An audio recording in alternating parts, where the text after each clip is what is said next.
So follicular lymphoma is a chronic indolent disease that by most accounts is considered non-curable. But it's also a disease where the natural course and the treatment history tend to be very long. So strategy matters, positioning of different drugs matters.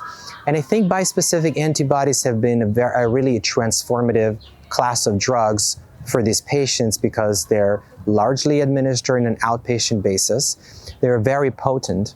And I would call them paradigm shifting because we're used to thinking that with subsequent lines of therapy, the chance of a response to treatment and the duration of response to that treatment tend to go down over time. With immunotherapy, with T-cell-based immunotherapy, including bispecific antibodies, what we have seen is an inversion of this paradigm where we now have longer duration of response and higher rates of response in patients who were very heavily pretreated after 3, 4, 5 lines of therapy.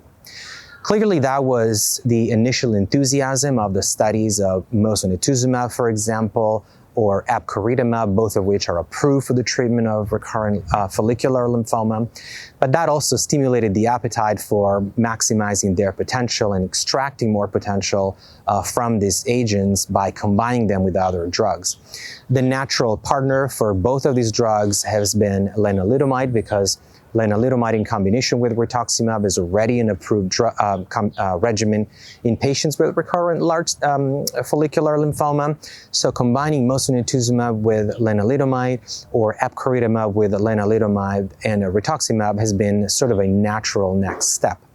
And the preliminary results from both studies in patients with follicular lymphoma after at least one line of therapy have been incredibly exciting, especially those for rituximab, lenalidomide, and epcoritamab, where among 111 patients, the overall response rate was 96% and the complete metabolic response rate was 86%, close to 87%. So there clearly is a potential for paradigm shifting there, and certainly those studies have supported the currently ongoing phase 3 randomized trials that are comparing these combinations against simple rituximab and lenalidomide. So if positive, any of these studies are positive, that could establish a new standard of care in relapsed follicular lymphoma. Clearly, the enthusiasm didn't stop there, so these drugs have been tested in the frontline setting. We have put together and presented a phase 2 study of mosunetuzumab in patients with newly diagnosed follicular lymphoma, the MYTHIC-FL1 study.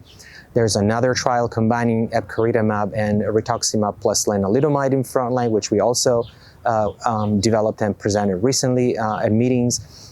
And both of these studies, in addition to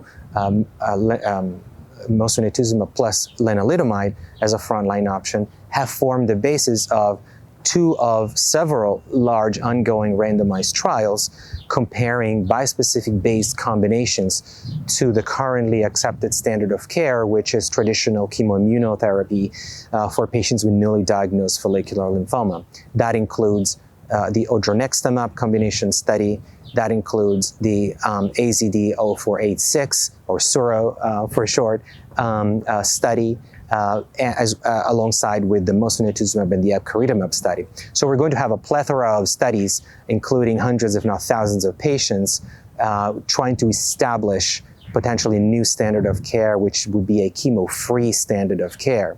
So we could call this era the era where immunotherapy has a second chance at challenging the role of traditional chemotherapy for patients with follicular lymphoma.